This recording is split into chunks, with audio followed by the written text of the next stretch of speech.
Apropierea asta între via și crama să fie alături este una din condițiile esențiale ca să faci un lucru de calitate care nu-l mai fac alții. De exemplu, știți despre vinuri seci, demiseci, demidulci și toate celelalte, cum se încadrează ele. Dar ca să obții un asemenea vin, în perioada lunii august, eu fac un program, un proiect. Ce vinuri vreau să fac anul ăsta? Din strugurii care îi dețin. Nu cumpăr struguri. Eu nu cumpăr struguri din altă parte. Eu folosesc numai strugurii pe care îi produc eu.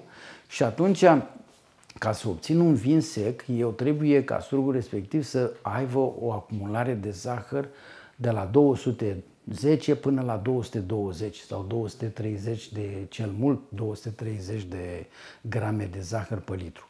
Se fac analize la 2 zile sau chiar zilnic din soiul respectiv. Când ajunge la concentrația de zahăr pe care noi avem programat, atunci se culege. Tot ce se culege într-o singură, să zicem, într-o singură zi. Culegem cam 24-25 de tone pe zi. Toată lucrarea se efectuează cu 50 de oameni. Sunt 7 echipe a câte 7 oameni, 6 oameni culeg 1 cară, iar al 50-lea este șeful de fermă care notează cantitățile de struguri cules de fiecare echipă și care sunt plătiți sau remunerați după cantitatea de struguri pe care i-a cules. Deci este foarte important când trebuie cules, dacă vreau să obțin un vin dulce, mă păstrez din soiurile care se pretează, cum este Riesling sau Muscatul Otonel, până la căderea brumelor. Și atunci le culeg la acumulări foarte mari de zahăr de 240, 260, chiar poate să ajungă și până la 300 și atunci fac vinurile desert, deci este interzis la noi adăugarea de zahăr. Deci nu se mai face, asta se făcea pe vremea lui Ceaușescu, în care la cramă, deci dacă erau penurii de zahăr, că era, cum să spun, pe cartelă, dar puteai foarte ușor să procuri zahăr de la maturi. Te duceai la mat și luai un sac de zahăr și foarte lejer, că acolo se găsea. Deci este interzisă adăugarea de zahăr și atunci noi obținem vinurile culegând strugurii la cantitatea de, cum să spun, în momentul în care a acumulat zahărul necesar pe care îl urmărim. Lucrul ăsta rar se întâmplă, adică dacă via este la 10 km, 20 de km, se duce, vine, nu știu dacă urmărește, dacă are forță de muncă, sunt lucruri greu de realizat. Eu vă spun ceea ce facem noi și nu fac alții, că n-au posibilitatea să facă și ținem de treaba asta și ceea ce facem noi trebuie să se regăsească practic în calitatea vinului. Deci este o zonă care structura terenului conferă calități deosebite vinului. Undeva în preajma acolo este mina Altântepe, deci în traducere turcească ar însemna dealul de aur, iar în preajmă eoliene care valorifică, să zicem, acest potențial extraordinar al Dobrogei, potențialul eolian. Foarte aproape, chiar se și poate vedea, este complexul lacunar Razelm-Sinoie și marea, deci în linie dreaptă până la Portița, deci sunt 16 km. Pe lângă, deci această apropiere față de mare conferă microclimatul în care se află această podgorie, un microclimat marin. Influența mării se simte atât primăvara, când primăverile sunt mult mai reci, porirea în vegetație în această zonă este ceva mai târzie, cu 2 săptămâni mai târzie față de Niculițel și alte podgorii care se află în partea continentală, să zicem, a Dobrogei.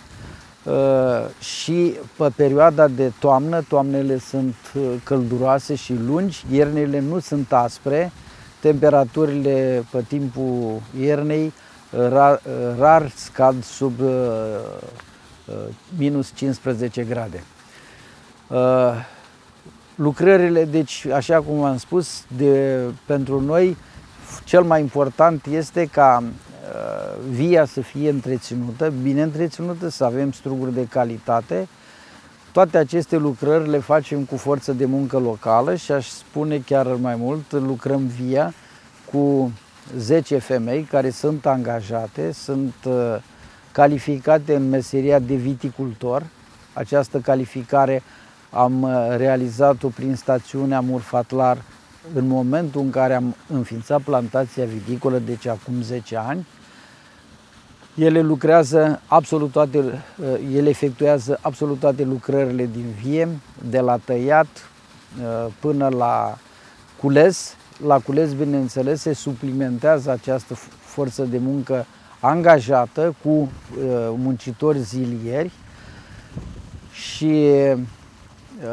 și aceștia sunt localnici. Practic, localitatea Baia, chiar și în momentul de față, are o rezervă de forță de muncă, lucru pe care noi, să zicem, nu numai că îl apreciem, dar și îl folosim. Pe lângă cele 10 femei care au în dotare foarfici electrice și alte utilaje dintre astea moderne și de legat și de mare productivitate, mai avem 2 mecanizatori și, bineînțeles, șeful de fermă.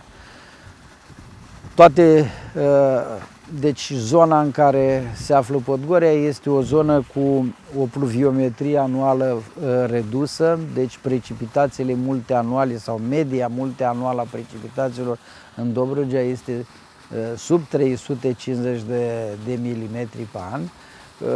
Mult mai grav sau mai rău este că aceste precipitații nu sunt uniform distribuite pe toată perioada anului și sunt ani, cum este și acesta, în care seceta este persistentă și trebuie atunci să facem irigatul. Irigarea, deci sistemul de irigare al viței de vie nu a fost făcut pe fonduri europene, ci prin efort propriu. Fiecare butuc are în dreptul lui un picurător și atunci când condițiile pedoclimatice sunt defavorabile, așa cum am spus, cele din acest an, care de la 1 ianuarie și până în momentul de față a plouat doar 40 de litri, venim și asigurăm necesarul de apă prin acest sistem de irigare. Vedeți, în dreptul fiecărui butuc se află un picurător. Astăzi chiar nu se face, am început deja irigatul, dar astăzi nu facem această operațiune pentru că acumulăm apa în 4 rezervoare de bazine de acumulare a apei, care este utilizată pentru irigat. Apa trebuie să ajungă la o temperatură apropiată de cea a mediului exterior și după aceea, prin acest sistem, este distribuită la fiecare butuc. Aceste bazine, practic, au fost realizate pentru că trebuia să dăm o destinație, deci între cele 2 parcele. În momentul în care am înființat plantația viticolă, era un loc unde se depozitau gunoaie. Locul a fost folosit de către localnici în decursul 10 de ani pentru luarea pământului pentru construcții, pentru chirpici și atunci gropile acestea trebuiau umplute cu pământ și cantitatea de pământ pe care trebuia să le umplu era foarte mare. Atunci am găsit soluția să le profilez de forma unor bazine. Am realizat aceste bazine care, pe lângă faptul că asigură necesarul de apă pentru irigat, poți să fii dea și o altă destinație cu popularea de pește. La Vie, în părțile, să zicem, dinspre nord, sunt perdele de nuci, perdele de protecție, cum o vedem și cea din față. Aceste perdele asigură deci o protecție pe timpul iernii, favorizează depunerea zăpezilor în zona plantației de vie. Practic via și cunucul totdeauna trăiesc într-o simbioză perfectă, în sensul că iodul pe care îl produce nucul este favorabil viței de vie, iar lucrările de stropit care se fac la vie sunt favorabile și plantației de nuci. Mai mult decât atât, aceasta are și un rol, să zicem, sentimental, în sensul că plantația pe care părinții mei au avut-o și care a fost luată de CAP în 1959, așa avea la capăt nuci și fiind o imagine sau o primă imagine pe care am avut-o în decursul vieții, mi-am dorit ca dacă îmi fac o plantație de vie să aibă la margine nuci, tocmai ca să reînnoiesc imaginea aceea cu care o am avut-o din copilărie. Bună ziua, domnul Bălan! Bună ziua! Bine ați venit! Vă mulțumim că ne-ați primit. Sunteți părintele Cramei Hamangia, sunteți inițiatorul acestei idei și acestei afaceri, acestui demers, și suntem foarte curioși să ne spuneți cum a început totul și care au fost pașii, etapele până astăzi. Da. De fapt, eu sunt continuatorul acestei idei, pentru că eu sunt la a treia generație. Bunicii și părinții mei tot asta au făcut, au cultivat vie și au produs vin. Toată activitatea asta sau toată tradiția aceasta a fost întreruptă în 1959 odată cu colectivizarea. Au cedat Via și Podgoria care aveau la CAP și atunci tradiția familiei a fost întreruptă, să zicem în mare măsură. Ea a continuat pe suprafețe mult mai mici și în grădinile pe care le dețineau și practic odată cu Revoluția, primul gând pe care l-am avut a fost acesta de a reînnoi această tradiție a familiei și a o continua mai departe. Acest lucru a fost favorabil cu intrarea în Uniunea Europeană, practic prin fondurile care au fost acordate Uniunii Europene pentru reconversia plantațiilor vitivinicole. Am plantat întreaga suprafață de vie în două etape, odată 21 și în anul următor 24 de hectare, deci total 46 de hectare, înființate acum 12 ani, în 2009 și 2010. Și prin această plantație pe care am făcut-o, practic am reușit să continui această tradiție. La început am vândut strugurii, ulterior, din 2016, am reușit să fac și cramă și să vinificăm propria producție de struguri. Denumirea Cramei Hamangia vine de la, practic, denumirea localității Baia. Vechea denumire a localității Baia era Hamangia, o localitate care are un renume istoric prin cultura neolitică, prin cultura Hamangia și prin acest gânditor de la Hamangia, chiar dacă el a fost descoperit la Cernavodă, arealul culturii Hamangia era mult mai vast și practic această statuetă sau acest grup de statuete de gânditorul și cu consoarta sa este cunoscut în întreaga lume și în România și în întreaga lume drept gânditorul de la Hamangia. Denumirea cramei, bineînțeles, a fost dată după denumirea localității.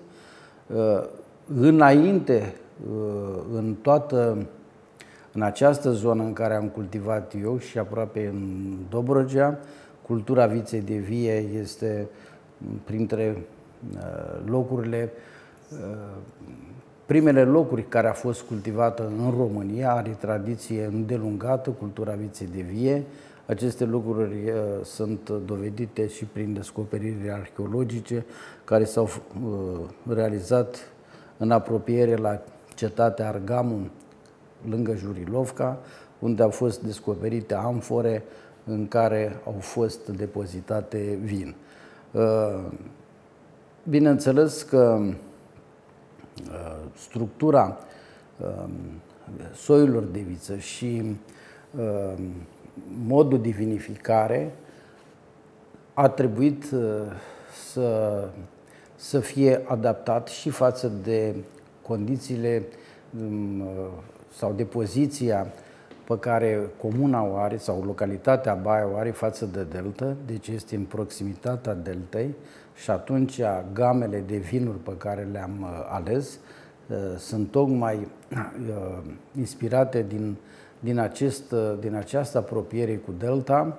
Avem 3 game de vinuri, gama Pagaia, care este gama de top și care vine de la denumirea unei unelte des folosite în delta, care este vâsla.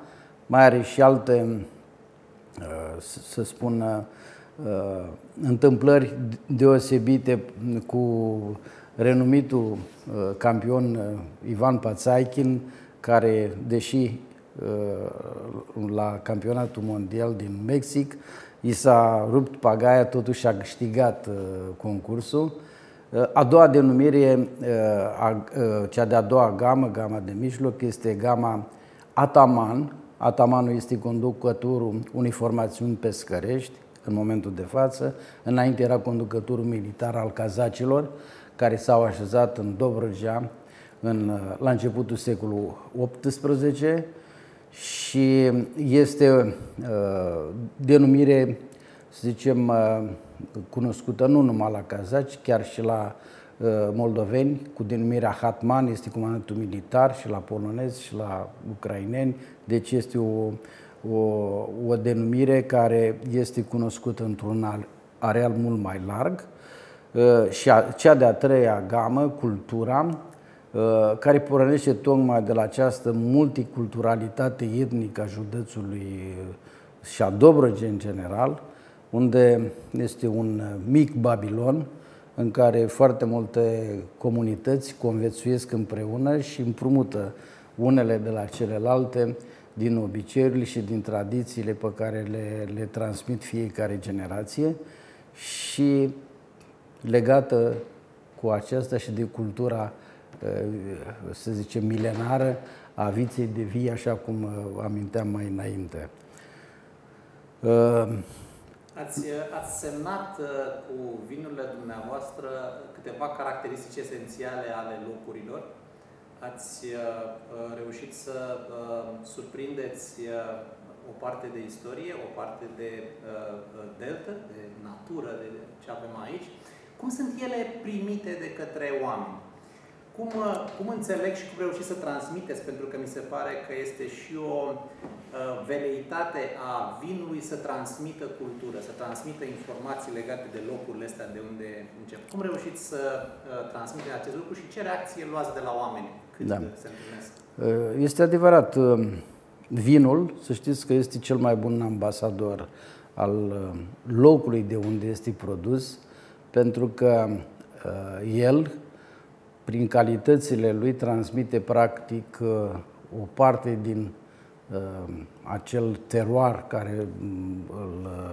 din care este realizat, transmite din, să zicem, din modalitatea în care este realizată această cultură a viței de vie, vinificarea, chiar componența minerală a solului și, așa cum știți, vinurile care sunt produse în anumite locuri geografice, după tot mapamondul, practic sunt unice și transmit informații despre locul de unde sunt produse și cum sunt produse. Acum, ele cum sunt primite? Acum 2 ani și sper că și în continuare s-a realizat practic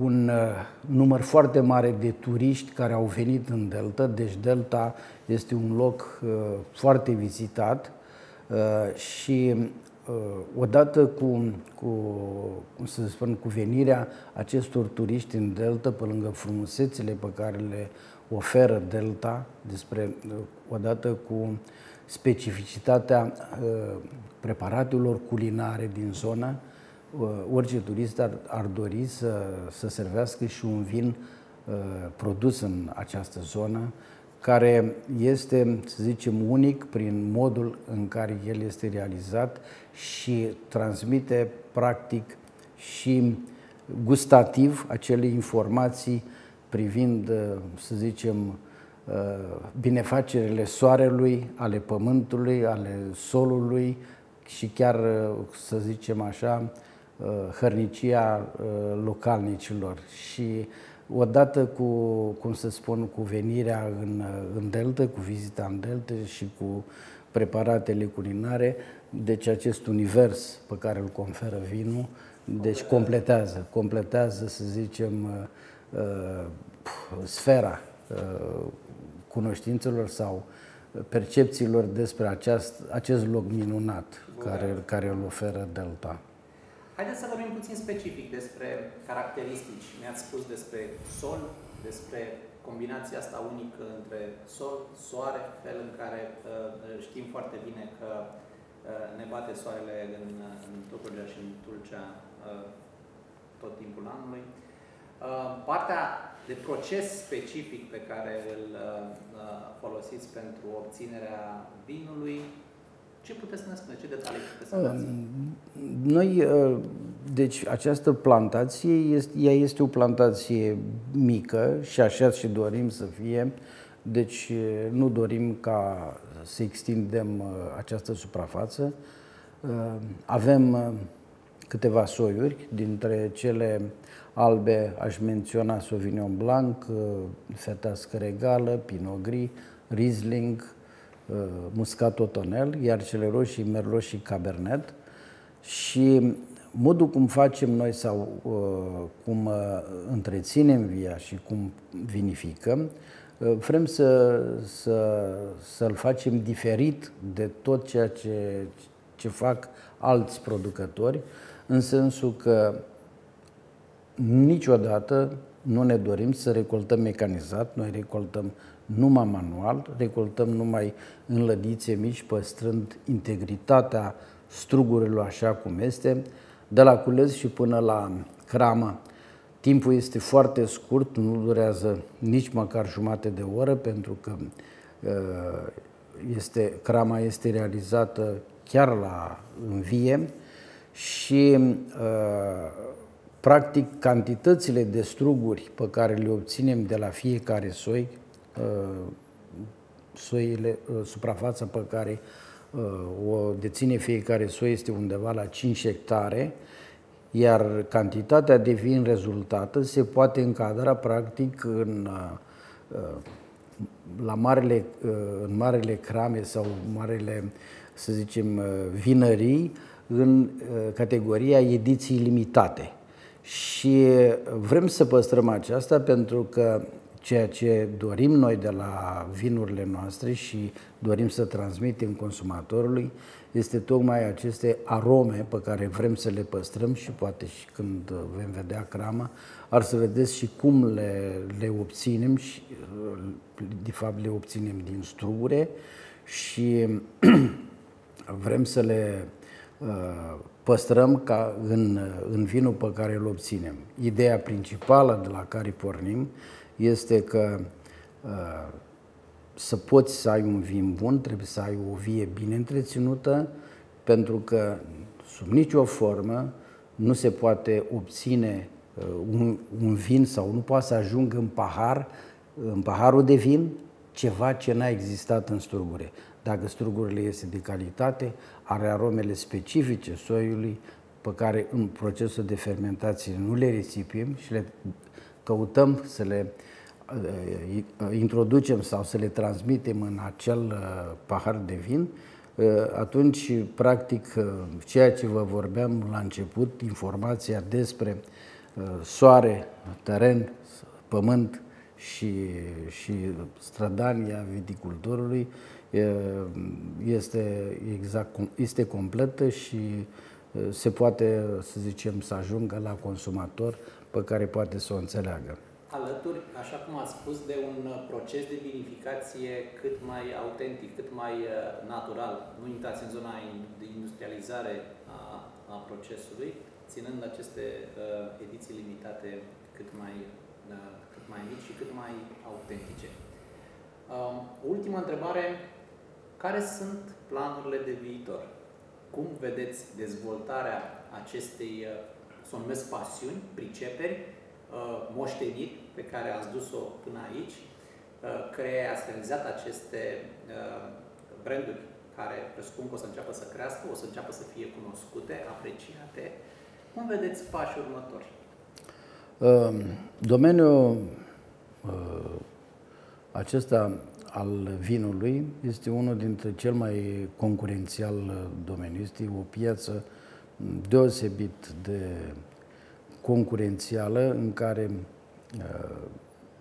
deci nu numai în România, deci peste tot în lume, în toate magazinele sau supermarketurile, vedeți că este raionul cel mai bogat. Deci chiar întrece și cel al produselor lactate. Diversitatea vinului este foarte, foarte mare și competiția este deosebit de grea. Acum, ceea ce s-a întâmplat în ultima perioadă, în ultimii 10 ani, în acest domeniu în România, este ceva extraordinar, adică saltul pe care s-a făcut, saltul calitativ pe care s-a făcut în acest domeniu în România este extraordinar. Este dovedit, practic, acest fapt și în competițiile internaționale, unde foarte multe crame mici care au apărut, pe lângă cele tradiționale care le știam dinainte și care, practic, acum deschide o nouă paletă să zicem, de produse, de vinuri să zicem, în aceste competiții și care sunt de cele mai multe ori medaliate și apreciate chiar și de specialiști din străinătate. Asta este un lucru bun. România, practic, are posibilități în acest domeniu. Un singur lucru ar mai trebui, ca în afară de cei care produc, să se implice în promovarea lui și alte, să zicem, organisme și așa cum fac foarte multe țări, poate și vinul să constituie un brand de țară, pentru că merită acest lucru și în asemenea condiții am putea și noi, România, să producem vin de calitate la export. Odată cu asta v-am răspuns și la ce planuri am. Deci, fiind un domeniu atât de concurențial, practic ăsta este programul de viitor, ca să promovăm cât mai mult vinul, să ajungem să-l exportăm și el să fie apreciat de toți consumatorii. În condițiile în care produci acest vin și reușești să-l vinzi, practic este, să zicem așa, o satisfacție a unui lucru împlinit. Și cred că asta este până la urma urmei, să zicem, ceea ce dorim. Obiectivul pe care noi ne-l propunem este acesta, ca vinul să fie cunoscut și apreciat. Mai am totuși o întrebare. Sunt românii, așa cum i-ați perceput dumneavoastră, mi-ați spus că vinurile sunt din ce în ce mai bune, oamenii care fac vinul sunt din ce în ce mai pricepuți, au metode, au un gând în spatele acestui lucru.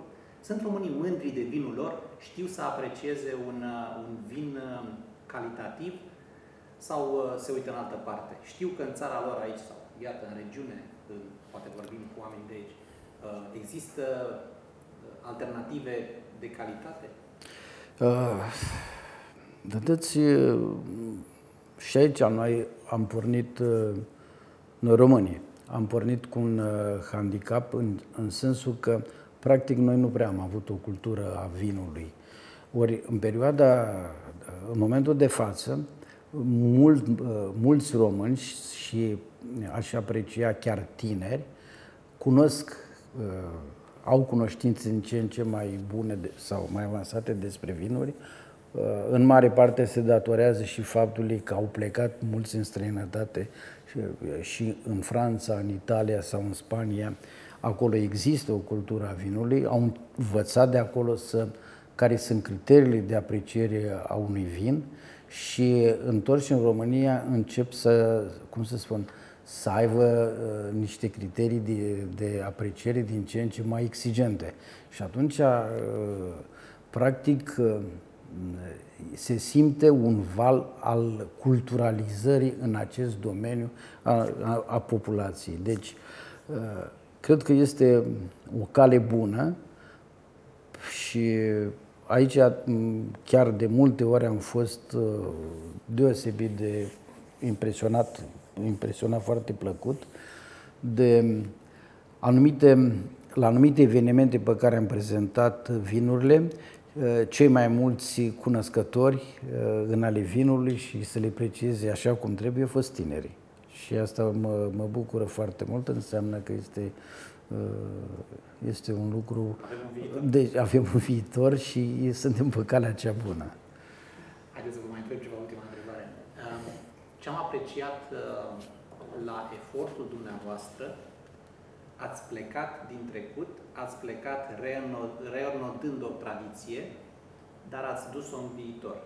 Ați realizat niște branduri noi, ați conștientizat faptul că astăzi, ca să vinzi un produs, ai nevoie de o poveste pe care să o atașezi lichidului, pe care să o atașezi muncii și să o trimiți către oameni, pentru că oamenii se atașează de aceste povești. Vor să vadă ceva legat de locul de unde s-au făcut, legat de gândul cu care am făcut acest. Cât de important este brandul în legătură cu vinul? Este foarte important. Este foarte important brandul dacă discutăm despre vin, dar în același timp este foarte important și brandul de țară. Deci dacă discutăm acum și facem o comparație, de exemplu, Moldova are un brand de țară. Când vorbește lumea despre Moldova, primul gând se duce, despre Republica Moldova, se duce cu gândul la vin. Când vorbește despre România, nu prea se duce cu gândul la vin. Deci noi nu avem un brand de țară în domeniul vinului. Sau nu e neapărat să fie neapărat în domeniul vinului. O asociere cu, cum să spun, cu ceea ce avem noi ca națiune valoros. La ce ne pricepem. Bine, eu știu, depinde acum de cel care apreciază, din ce domeniu vine, poate să-l aprecieze pe Brâncuș, poate să aprecieze pe altcineva, dar cred că foarte, foarte puțin asociază România de vin. Aici este, cred că, partea cea mai grea de făcut și aminteam și mai înainte, pentru că la concursurile internaționale sau la târgurile internaționale România trebuie să se prezinte mult, mult mai bine cu produsele sau cu ceea ce produce ea în general, nu numai cu vinul, și face multe lucruri bune, dar nu prea știm să le promovăm. Cam asta zic eu că ar fi. Acum, brandul și locul sau cum le-am creat. Deci lucrurile astea și aici vin poate și dintr-o inspirație a celui care produce, dar nu ne putem baza numai pe această inspirație pe care poți să o ai. Ea se bazează în primul rând pe o colaborare cu cunoscători în marketing. Sunt oameni foarte pricepuți care studiază lucrul acesta. Trebuie să spună de la bun început ce importanță are sticla, ce importanță are eticheta, cum trebuie să fie făcută ca să atragă atenția. Deci sunt niște cunoștințe foarte serioase de marketing care trebuie să ținem cont de ele dacă vrem să reușim. Domnule Bălan, mulțumesc foarte mult și mult succes! Mulțumesc! Mulțumesc!